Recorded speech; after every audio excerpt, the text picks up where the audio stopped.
जो विधानसभा है, जिस वक्त पंजाब हरियाणा अलग हुए तो उस वक्त हरियाणा को इसमें ही एकोमोडेट किया गया और अभी हमारे 90 सदस्य हैं और अगला डिलिमिटेशन होता है तो ऐसा अंदाज़ा लगाया जा रहा है कि 120 सदस्य हो जाएंगे। तो 20 सदस्यों के तो बैठने की यहाँ जगह ही नहीं है, तो जगह तो हमें चाहिए और चाहिए इसीलिए काफ़ी देर पहले से इसकी हमने तैयारी कर दी थी। और जहाँ तक मान साहब कहते हैं कि चंडीगढ़ हमारा है, चंडीगढ़ तुम्हारा तब है जब तुम हिंदी भाषी क्षेत्र हमें ट्रांसफ़र कर दोगे, जब हमें SYL का पानी दे दोगे।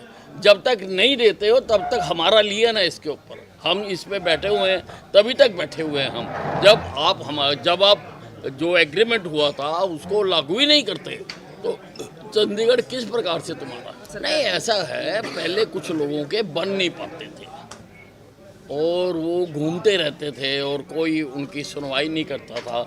अब सारा सिस्टम स्ट्रीमलाइन किया है तो हर पॉसिबल व्यक्ति जो उस आय वर्ग में आता है वो उनके कार्ड बन रहे हैं। इसमें किसी को क्यों तकलीफ हो किसी के।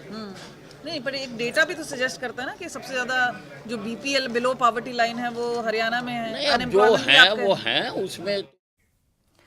और हरियाणा के कैबिनेट मंत्री विपुल गोयल ने कांग्रेस पार्टी पर निशाना साधते हुए कहा है कि कांग्रेस हमेशा अपनी हार के लिए EVM में गड़बड़ी का आरोप लगाती रहती है। उनका आरोप यह है कि जहां जहां कांग्रेस जीती है वहां EVM ठीक है और जहां वे हारे हैं वहां EVM में गड़बड़ी का आरोप लगाया जाता है। गोयल ने स्पष्ट किया कि बीजेपी अपनी नीतियों और जन समर्थन के कारण चुनाव जीतती है।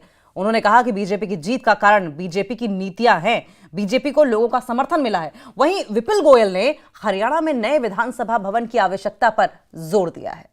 कांग्रेस का तो ये एक कहते हैं ना तकिया कलाम हो गया, अगर जीत गए तो हमारी जीत थी, अगर हार गए तो EVM की जीत थी। अपने कर्मों पर, अपने कार्यकलापों पर, अपनी कार्यशैली पर मंथन नहीं करना, सिर्फ और सिर्फ EVM पर दोषारोपण करना।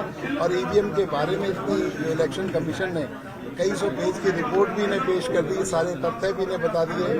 अभी लोकसभा चुनाव होके चुका है, उसमें तो जीत का जश्न मना रहे थे जब EVM कहीं नहीं थी। आज तेलंगाना में सरकार बनाई, EVM कहीं नहीं थी। हिमाचल में सरकार बनाई, EVM नहीं थी। कर्नाटक में सरकार बनाई, EVM ठीक ठाक थी। हरियाणा के अंदर अगर ये हारे हैं, भारतीय जनता पार्टी की नीतियों की जीत हुई है और माननीय मुख्यमंत्री नायब सैनी जी की जीत हुई है, उसको ये पचा नहीं पा रहे। और बढ़ेंगे आगे और जिक्र भदौली का करेंगे। हरियाणा बीजेपी के प्रदेश अध्यक्ष मोहनलाल वड़ौली ने कांग्रेस को निशाने पर लिया। उन्होंने कहा कि कांग्रेस सिर्फ एक परिवार की पार्टी बनकर रह गई है। कांग्रेस नेता सिर्फ अपना और अपने बच्चों का भविष्य बनाने में जुटे हुए हैं। साथ ही मोहनलाल वड़ौली ने प्रदेश में DAP की कमी को इनकार करते हुए कहा कि हरियाणा में खाद की कमी नहीं है, विपक्ष केवल माहौल बनाने का प्रयास कर रहा है। वहीं उन्होंने चुनाव के दौरान बीजेपी की नीतियों के खिलाफ काम करने वाले नेताओं की सूची तैयार करके कार्रवाई करने की भी बात कही है।